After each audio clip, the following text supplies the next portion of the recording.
آپ دیکھ رہے ہیں شان ٹی وی۔ ملاحظہ فرمائیے سپیڈ نیوز۔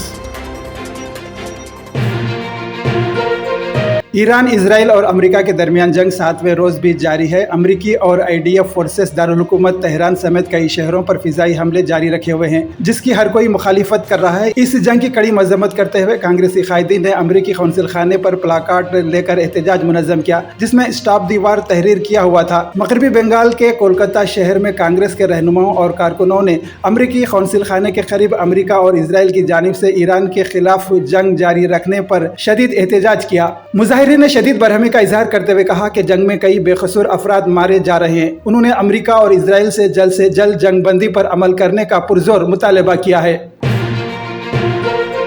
اسرائیل کے دفاعی افواج نے ٹویٹ کیا ہے کہ اسرائیلی فضائیہ کے 50 لڑاکا طیاروں نے تہران میں ایرانی حکومت سے وابستہ کمپاؤنڈ کے نیچے آیت اللہ خمینی کے زیر زمین فوجی بنکرز کو تباہ و برباد کر دیا تھا، جس کے ویڈیو آج جاری کیے جا چکے ہیں۔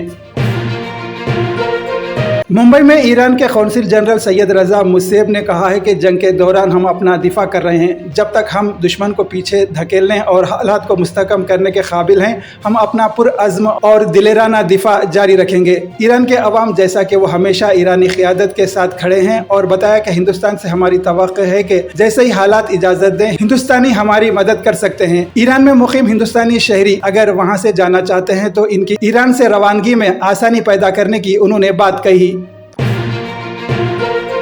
کیرالہ میں واقع میریان کالج کے طلباء کے ساتھ بات چیت کرتے ہوئے لوک سبھا LOP راہل گاندھی نے کہا کہ دراصل ہندوستان آرٹیفیشل انٹیلیجنس میں کامیاب نہیں ہے۔ AI کے میدان میں چین اور امریکہ سب سے آگے رہنے کی بات کہی، اور بتایا کہ ٹیکنالوجی کے میدان میں امریکہ ہی سب کچھ کنٹرول کر رہا ہے۔ اس شعبے میں مزید کوشش کرنے کی انہوں نے ملک کے طلباء سے اپیل کی ہے۔ راہل گاندھی نے مزید بتایا کہ ہمارا اعلیٰ تعلیمی نظام RSS کے نظریاتی حملے کے زد میں ہے، اور بہت ہی تشویش کا اظہار کرتے ہوئے کہا کہ RSS کے لوگوں کو ہی VC کے اعلیٰ عہدے پر فائز کیا جاتا ہے۔ انہوں نے ملک کے تعلیمی نظام کو تبدیل کرنے پر زور دیا۔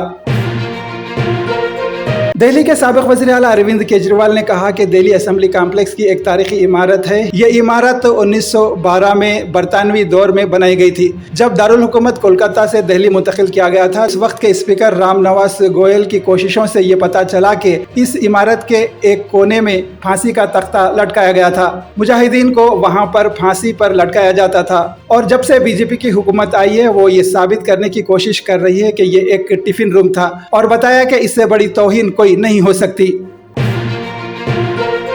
اڑیسہ کے وزیر اعلیٰ موہن چرن مانجھی کی جانب سے بھونیشور ہوائی اڈے پر مرکزی وزیر داخلہ امت شاہ کا شاندار استقبال کیا گیا۔ مرکزی وزیر داخلہ امت شاہ نے اپنے خطاب کے دوران کہا کہ PM مودی حکومت 31 مارچ 2026 تک ملک کو نکسلزم سے آزاد کرنے کے لیے پرعزم ہے، اور اس کوشش میں CISF نے اہم کردار ادا کیا ہے، وہ اڑیسہ، چھتیس گڑھ ہو یا پھر تلنگانہ۔ CISF نے نکسلزم کو ختم کرنے میں اہم کردار ادا کیا ہے، اور بتایا کہ وزیر اعظم نریندر مودی کی قیادت میں ہماری سیکورٹی فورسز نے ایک بڑی کامیابی حاصل کی ہے۔